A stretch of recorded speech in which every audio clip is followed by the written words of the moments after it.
Hospital staff frequently dismissed Josephine Campbell as a liability.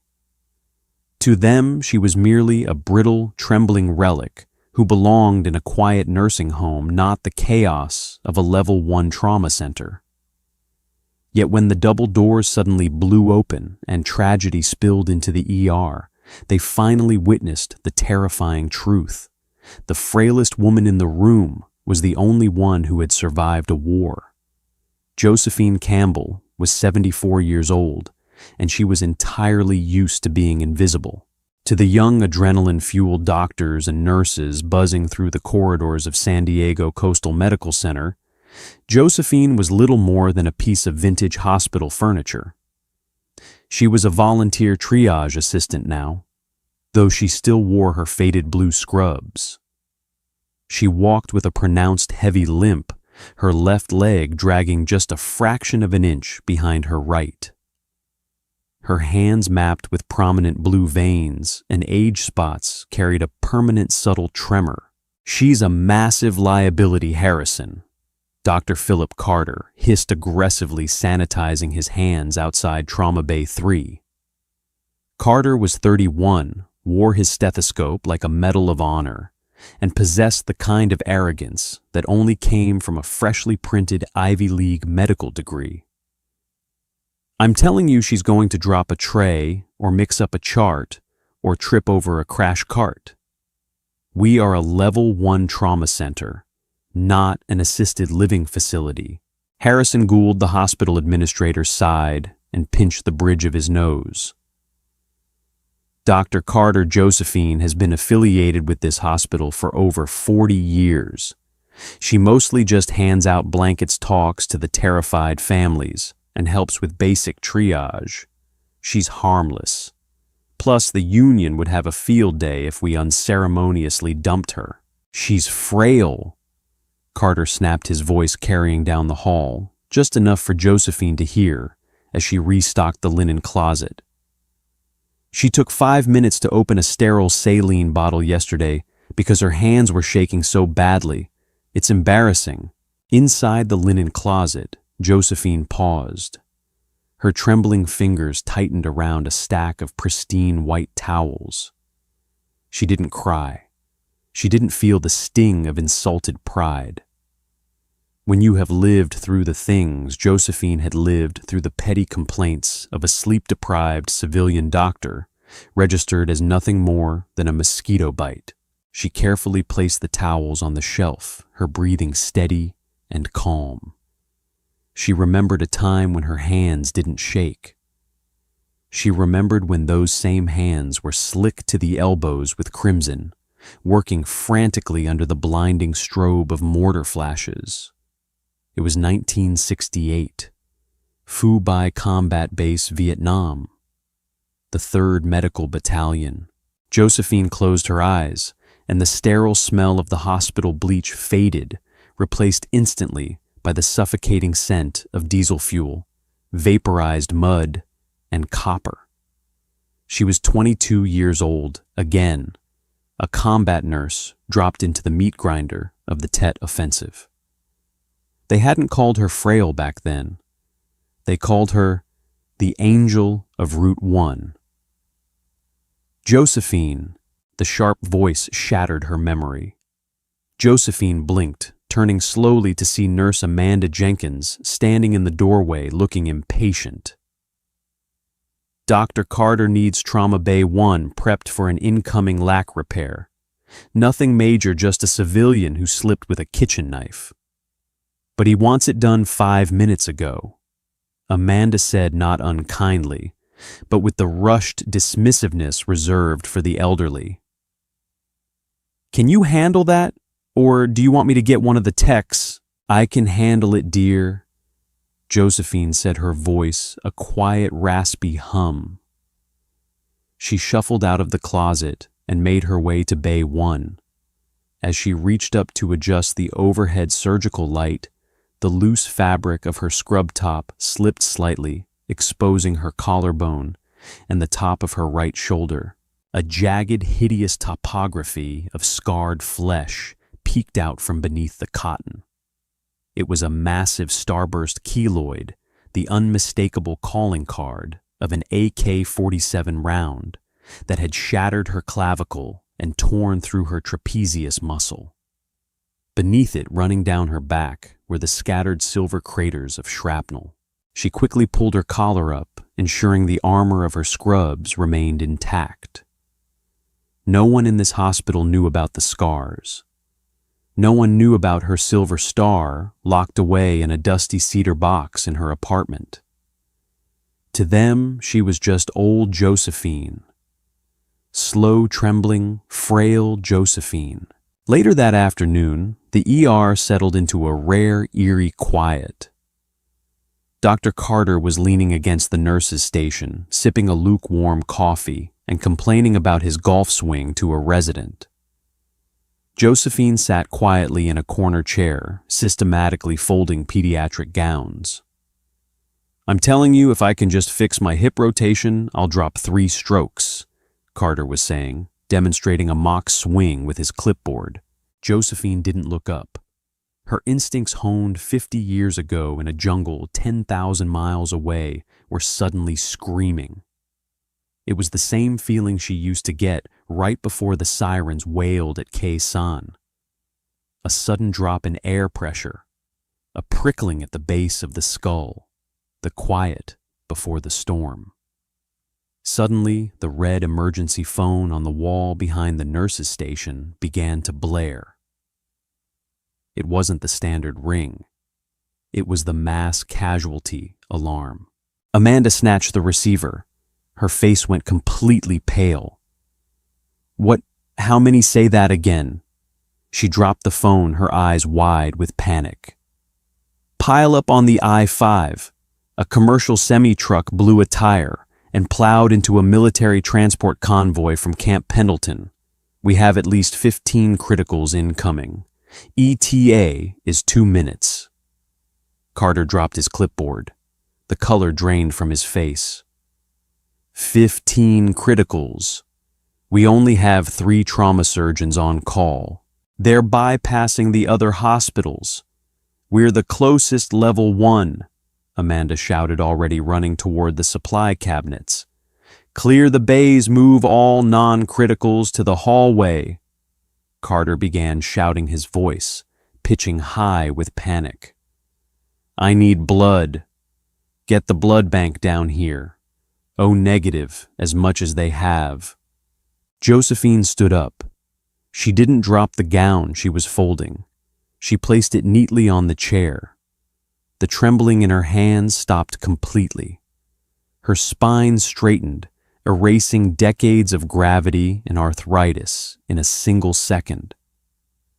The frail old woman vanished, replaced by First Lieutenant Campbell of the United States Army Nurse Corps. Through the glass doors of the ambulance bay, the flashing red and blue lights began to multiply, painting the white walls of the ER in a frantic, terrifying strobe. The war had come back, and Josephine was ready.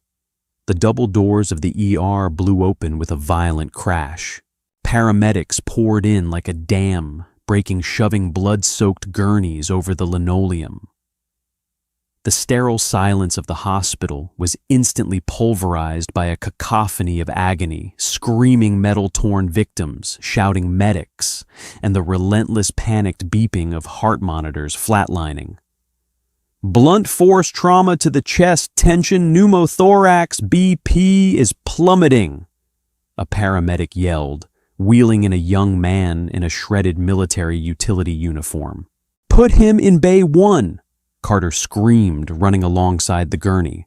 He was sweating profusely, his eyes darting frantically around the overwhelmed room. Amanda, I need a chest tube tray now. Where is Dr. Evans? Evans is in the OR. He can't come down, Amanda cried out, struggling to untangle an IV line. More stretchers flooded in, young faces pale and slick with sweat and blood. Soldiers. Josephine walked calmly through the chaos. She didn't run. Running caused panic. In a mass casualty, Event smooth is fast, and fast is smooth. She approached Trauma Bay 2. A young Marine no older than 19 was thrashing on the bed. His right leg was crushed, but that wasn't what was killing him. A massive piece of jagged metal from the truck's chassis was embedded deep in his brachial artery near his armpit. Bright, frothy red blood was pumping rhythmically onto the floor. A terrified young resident was standing over him, frozen in shock. I can't get a clamp on it. It's too deep. He's bleeding out. Move. The resident blinked, startled by the harsh, commanding bark. It hadn't come from an attending physician. It had come from Josephine. "Josephine, step back," Dr. Carter yelled from across the room, his hands covered in blood from the chest tube he was butchering in Bay 1. "You can't be in here. You're a liability." Josephine ignored him. She stepped up to the gurney. The young Marine was going into hypovolemic shock, his eyes rolling back in his head. "Stay with me, son," Josephine murmured, her voice entirely devoid of the frail rasp it usually carried. It was a voice forged in artillery fire. She didn't reach for a clamp. She knew from the spray pattern that the artery was completely severed and retracting into the muscle tissue. A surgical clamp wouldn't catch it in time. Without hesitating, Josephine thrust her bare, ungloved hand directly into the ragged, torn flesh of the Marine's armpit. "What the hell are you doing?" Carter screamed, abandoning his patient for a second to run toward her. "I'm finding the bleeder," Josephine said coldly, her fingers digging deep into the boy's muscle, searching blindly by feel. The young resident watched in absolute horror. Josephine's face was a mask of pure, terrifying concentration. There, her index and middle fingers found the slick, pulsing, rubbery tube of the severed artery. She pinched it shut with a brutal vice-like grip. Instantly, the geyser of blood stopped. "Got it," Josephine said, breathing evenly. She didn't look at Carter, who was now standing beside the bed, his jaw slack with shock. "Doctor, I have the artery manually occluded. I need a vascular clamp, 2 silk sutures, and you need to push 2 units of O negative right now or he's going to code." Carter stared at her. He wasn't looking at an elderly volunteer anymore. He was looking at a machine. I do it, Doctor!" Josephine roared a terrifying guttural command that snapped Carter out of his paralysis. "Clamp! Give her a clamp!" Carter yelled at the resident. For the next 45 minutes, Josephine Campbell commanded the emergency room. She moved from bed to bed, her pronounced limp completely forgotten. She packed wounds, barked out fluid ratios, and recognized signs of internal bleeding that the computerized monitors hadn't even caught yet. When an airway collapsed in Bay 4, it was Josephine who snatched a scalpel and performed a flawless blind cricothyrotomy in under 10 seconds, saving a suffocating soldier's life, while 2 senior surgeons watched in stunned silence. During the frantic resuscitation of a crushed chest in Bay 3, the young soldier seized violently. His arm flailed out, catching the collar of Josephine's scrub top and tearing it downward with a sharp rip of fabric. The entire right side of her collar and shoulder was exposed. The bright fluorescent lights illuminated the massive jagged scars, the bullet wound, the shrapnel craters, the undeniable map of combat survival carved into her flesh. Amanda gasped, covering her mouth as she saw the mangled tissue. Dr. Carter stared at the scars, his face flushing crimson with a sudden crushing wave of shame. He had called her weak. He had called her a liability. Pack that shoulder with combat gauze and apply pressure." Josephine ordered, completely unfazed by her torn shirt. She didn't even bother to cover the scars. There was no time for modesty. There was only the mission. Finally, the chaos began to subside. The critical patients were stabilized and being wheeled up to the surgical suites. The floor of the ER was painted in horrific abstract streaks of red. The metallic smell hung heavy in the air. Josephine stood by the sinks, breathing heavily. The adrenaline was leaving her body, and the familiar ache in her joints was slowly returning. She turned the faucet on and began scrubbing the dried blood from her hands and forearms. Dr. Carter approached her slowly. He looked like a man who had just been hit by a train. "Josephine, He couldn't find the words. He stared at the starburst scar on her shoulder, his arrogance entirely shattered. "Where did you learn to do a blind cricothyrotomy?" Before she could answer, the automatic doors of the ER slid open once more. Heavy synchronized boot steps echoed across the tile floor. The remaining medical staff turned around. Walking into the ER was a squad of 6 men. They weren't paramedics and they weren't highway patrol. They were clad in desert digital camouflage tactical vests and heavy boots. At their helm was a towering, broad-shouldered man with a square jaw and a grim expression. The insignia on his collar flashed under the lights. It was a Navy SEAL team, specifically the Elite Quick Reaction Force from the nearby Naval Amphibious Base, sent to secure the classified equipment from the crashed transport convoy. The hospital administrator, Harrison Gould, rushed forward, flanked by security. "Gentlemen, please, you can't be in here. The injured personnel are being taken to surgery." The SEAL commander, Captain William Bull McIntyre, didn't even look at Gould. He raised a massive hand, instantly silencing the administrator. McIntyre's eyes swept the room, taking in the blood, the exhausted doctors, and the triage bays.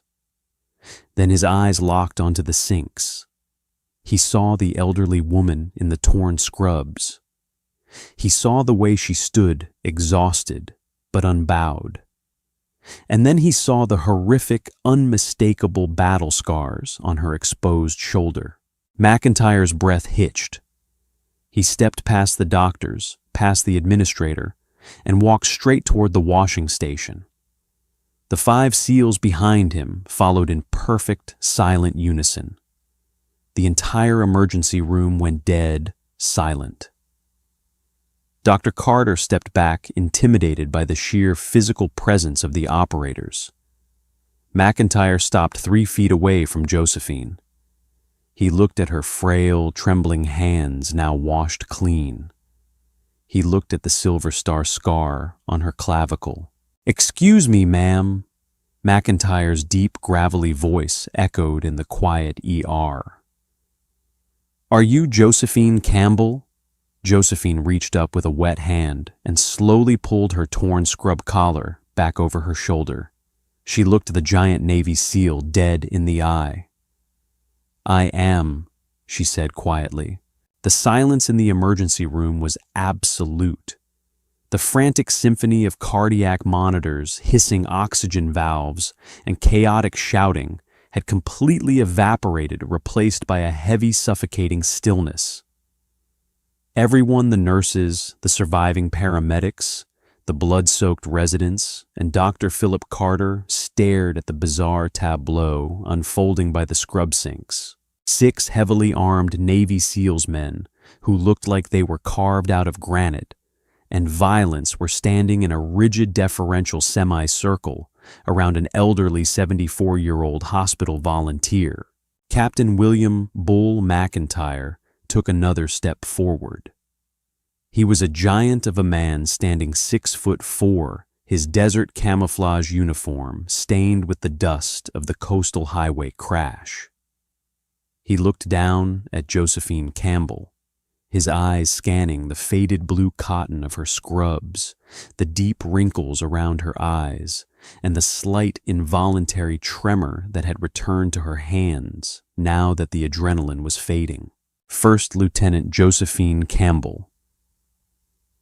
McIntyre said, his voice dropping an octave, carrying a weight that sent a shiver down the spine of everyone listening.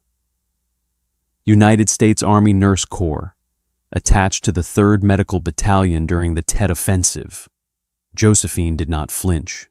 She simply nodded slowly. That was a very long time ago, Captain.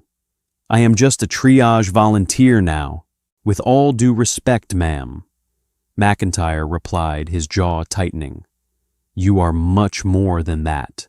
Your actions are literally required reading at the Naval Special Warfare Medical Training Center at Fort Sam Houston. Dr. Carter stepped forward, his confusion overriding his profound intimidation.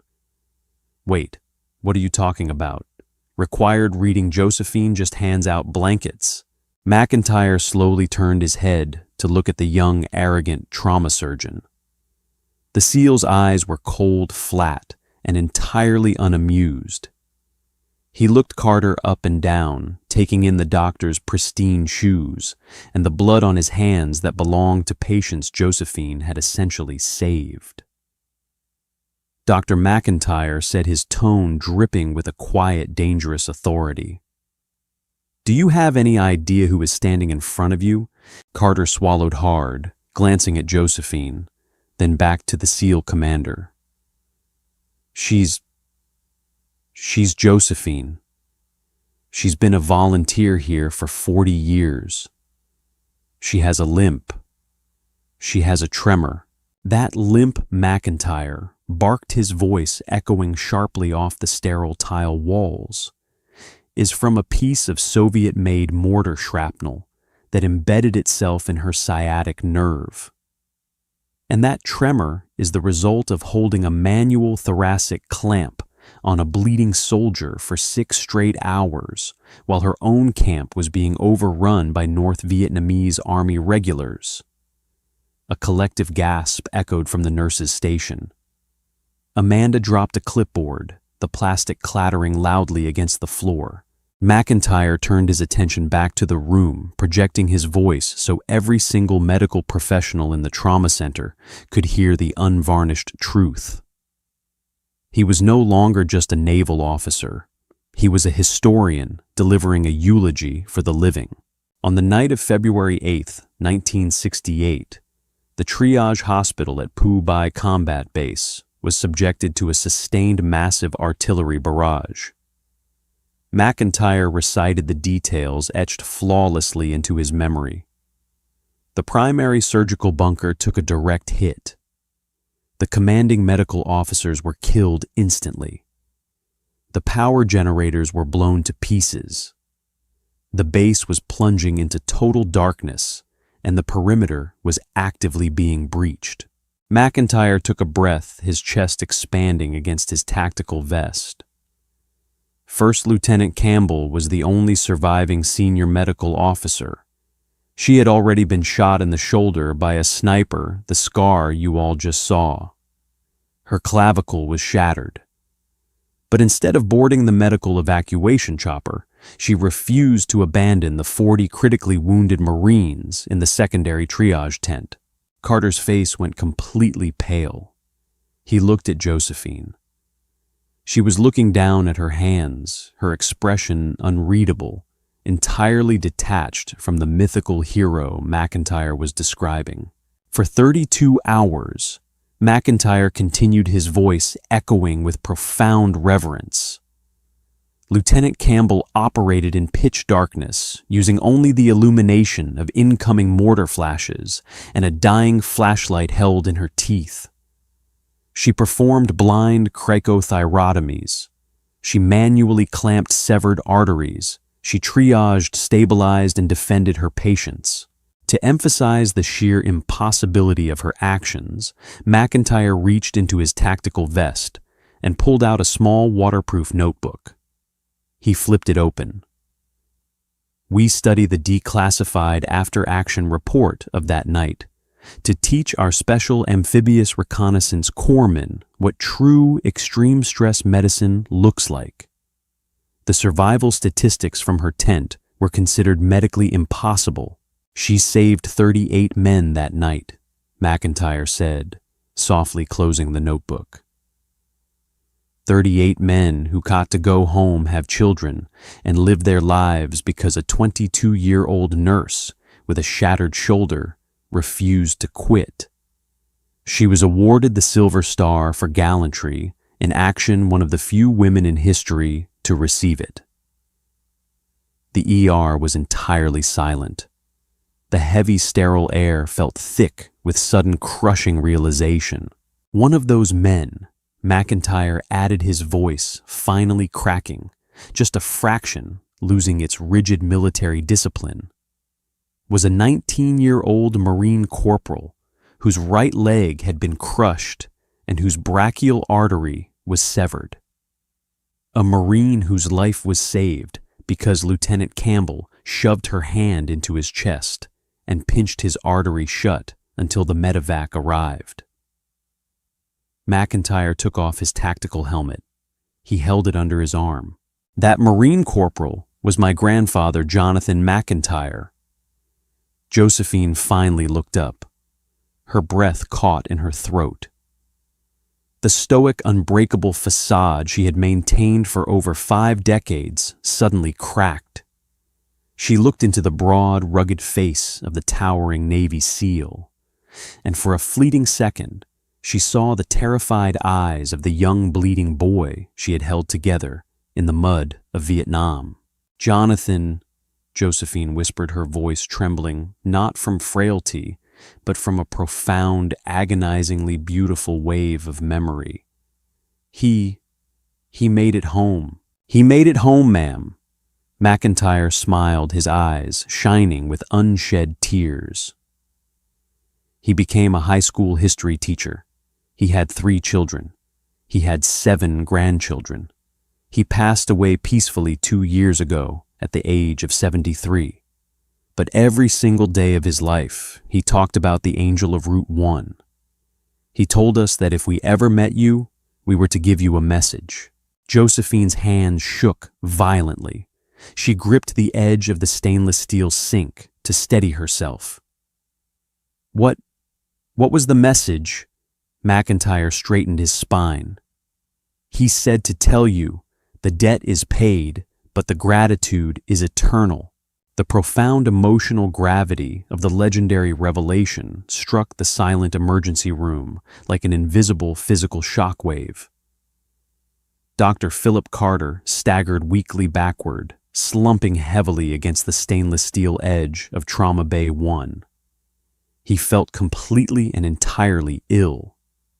The crushing weight of his own extreme arrogance, his highly petty civilian complaints, and his horrific professional misjudgment crashed rapidly down upon his broad shoulders.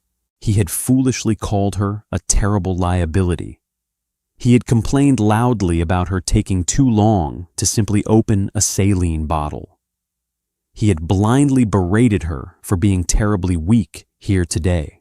Carter looked down at the fresh crimson blood drying slowly on his pristine blue surgical scrubs.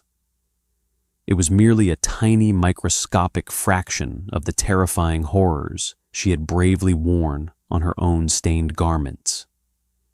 He finally realized with a sudden, deeply sickening drop in his gut that he would never, in his entire privileged life, be half the dedicated physician or half the honorable human being that Josephine Campbell actually was. Harrison Gould, the sharply dressed hospital administrator, was openly weeping near the swinging doors. Amanda, the exhausted head nurse, firmly clamped her trembling hands over her mouth. Hot tears streamed rapidly down Amanda's completely pale face as she looked closely at the gentle elderly woman she had so very often rushed and wrongly dismissed. "Captain McIntyre," Josephine stated clearly, her voice barely rising above a highly quiet whisper, trying desperately to firmly regain her strong professional composure. She gently wiped a single stray tear from her deeply wrinkled right cheek. "You truly did not have to actively do this. I was merely doing my basic job. That is exactly what we all do here. We simply fix the deeply broken things without ever seeking any special glory." "With immense professional respect, ma'am," McIntyre replied very gently, "you successfully accomplished significantly more than your designated combat duty today." McIntyre smoothly turned his massive, highly imposing frame to directly face Dr. Carter and the remaining stunned medical staff. The bold SEAL commander's calm demeanor instantly shifted completely back to that of a highly hardened military field operator. His extremely sharp, deeply unforgiving glare firmly pinned Carter to the painted wall. "I heard the radio chatter when my heavily armed men and I quickly secured the outer perimeter outside." McIntyre said, his strong voice completely cold and deeply unforgiving now. "I heard a doctor arrogantly screaming that this highly decorated woman was merely a terrible liability. I clearly heard someone loudly ordering her to step swiftly backwards because she was somehow considered too frail to actively assist." Carter swallowed hard, his intensely dry throat burning very painfully. "Captain, I genuinely did not know. I swear to God, I simply never knew."